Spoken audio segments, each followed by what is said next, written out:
देखिए, आज हम लोग एक नई कहानी सुनेंगे और कहानी के माध्यम से कुछ जानने और समझने का हम लोग प्रयास करेंगे। ठीक है? अभी स्कूल में क्या होता है, पेरेंट्स मीटिंग होती है। जब क्या होता है, रिजल्ट हमारा मिलता है।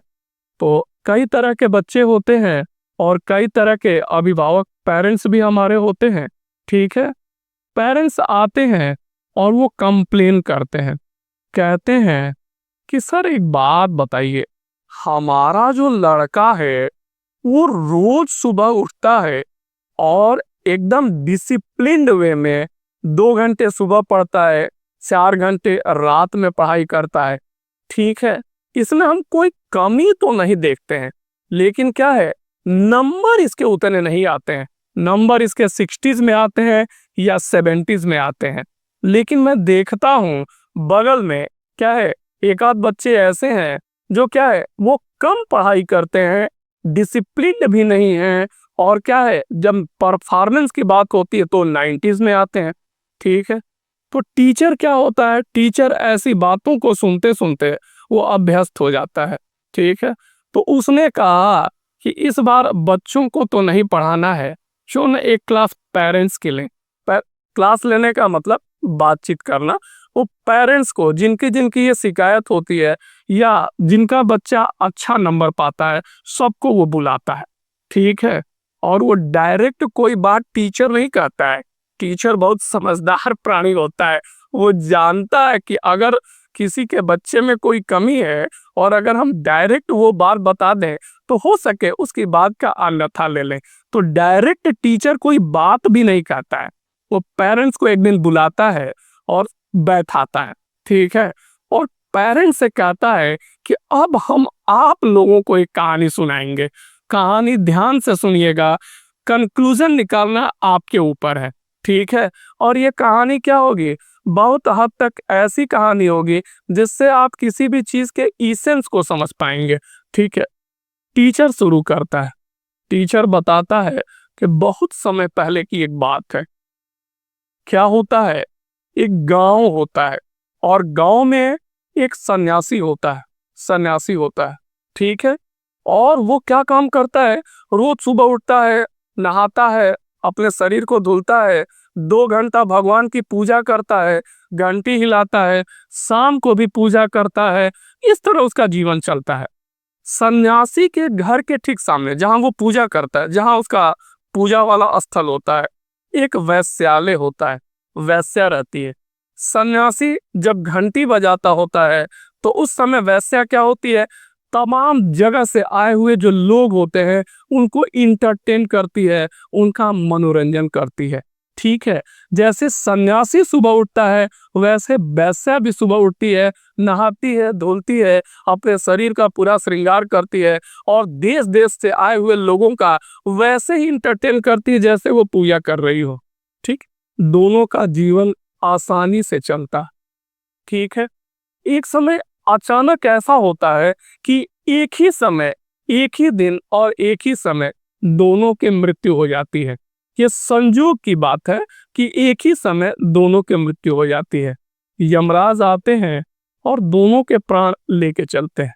ठीक है, रास्ते में जाते समय यमराज के साथ सैनिक भी होते हैं और सैनिकों ने पूछा कि महाराज यमराज जी, हमसे कोई गलती तो नहीं हो रही है। तो यमराज ने कहा, कैसी गलती?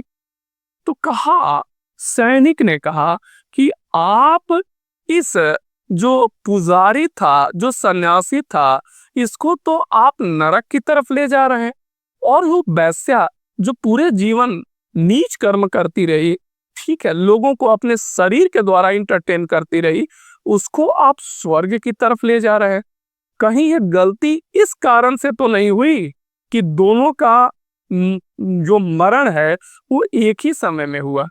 हमसे गलती तो नहीं हो गई, हमें फिर से चेक कर लेना चाहिए। तो यमराज मुस्कुराते हैं और कहते हैं, नहीं, हमसे कोई गलती नहीं हुई है, हम सही कर रहे हैं।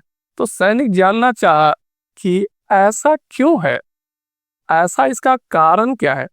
तो कहा कि देखो, तुम यह देखते थे कि जो हमारा सन्यासी था ये सुबह उठता था, नियम से उठता था, ये फिजिकली पूरी तरह डिसिप्लिन्ड था। दैट मीन्स सुबह उठता था, अपना नित्य क्रियाकर्म करके पूजा पाठ करता था, और शाम को भी तुम्हें जो है वो पूजा करते दिखाई देता था, घंटी हिलाते हुए दिखाई देता था। लेकिन वास्तव में इसका मन जो है इसके शरीर के साथ नहीं था। शरीर हाथ से ये पूजा करता था, अगरबत्ती दिखाता था भगवान को और घंटी हिलाता था, लेकिन इसका मन हमेशा वैश्यालय में लगा रहता था।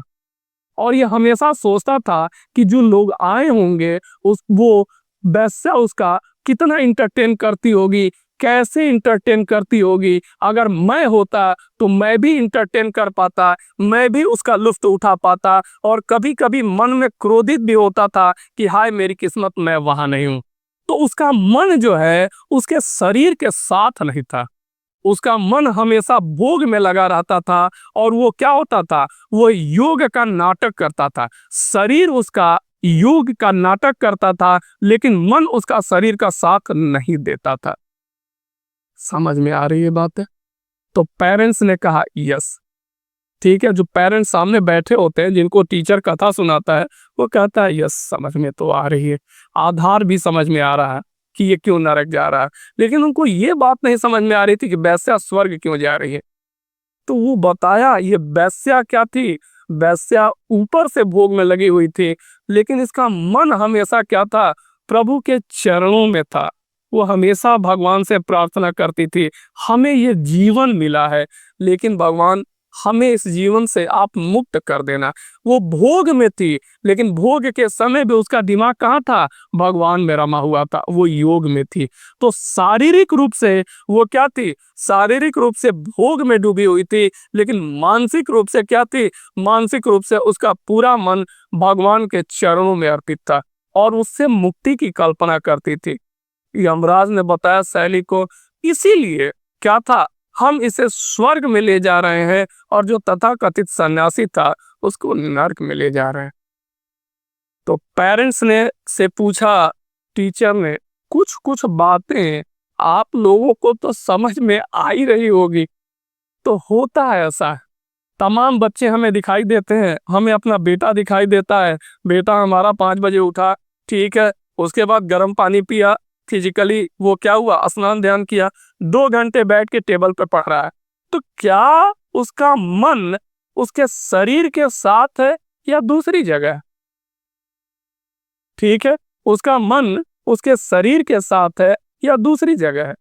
दूसरा लड़का ऐसा हो कि वो क्या कर रहा है, हो सके कम पढ़ता हो और खेलते समय या स्कूल में टहलते समय भी वो अपनी बातों को क्या कर रहा हो, अपनी बातों को गुनगुना रहा हो, अपनी बातों को याद कर रहा हो, मेंटल कैलकुलेशन कर रहा हो, अर्थात वो लक्ष्य पे केंद्रित हो। ऐसा हो सकता है? तो पेरेंट्स ने कहा हाँ। तो कहा टीचर ने बताया परफॉर्मेंस, सफलता हमारी इस बात पे नहीं डिपेंड करती है कि हम 8 घंटा नियम से रेगुलर पढ़ रहे हैं, 10 घंटा पढ़ रहे हैं। मतलब ये है कि हम फिजिकली अगर चेयर पे बैठ के पढ़ाई कर रहे हैं तो क्या मेरा मन भी मेरे शरीर के साथ है या नहीं। और जिसका मन शरीर के साथ होता है अल्टीमेटली सफल वही होता है। सफलता केवल फिजिकल डिसिप्लिन से नहीं आती, फिजिकल डिसिप्लिन के साथ साथ मेंटल डिसिप्लिन जब होती है तो सफलता आती है। बाकी आप लोग समझिए। फिर वो टीचर मुस्कुराता है, कहता है हम ये नहीं कहते कि आपके बच्चे में ये कमी हो सकती है, यह भी एक कमी हो सकती है। कंक्लूजन करना, देखना और चेक करना आपका काम है, ठीक है। वो कहानी खत्म करता है और अंत में कंक्लूजन बताता है। और कंक्लूजन क्या बताता है कि हमारा जो शरीर है, माने फिजिकल डिसिप्लिन के साथ साथ मेंटल डिसिप्लिन है। दैट मीन्स हम जिस चीज के लिए शरीर से मेहनत कर रहे हैं, क्या हमारा मन उसका साथ दे रहा है। अगर साथ दे रहा है तो निश्चय ही हम सफल होंगे, अदरवाइज हम कतई सफल नहीं होंगे। धन्यवाद।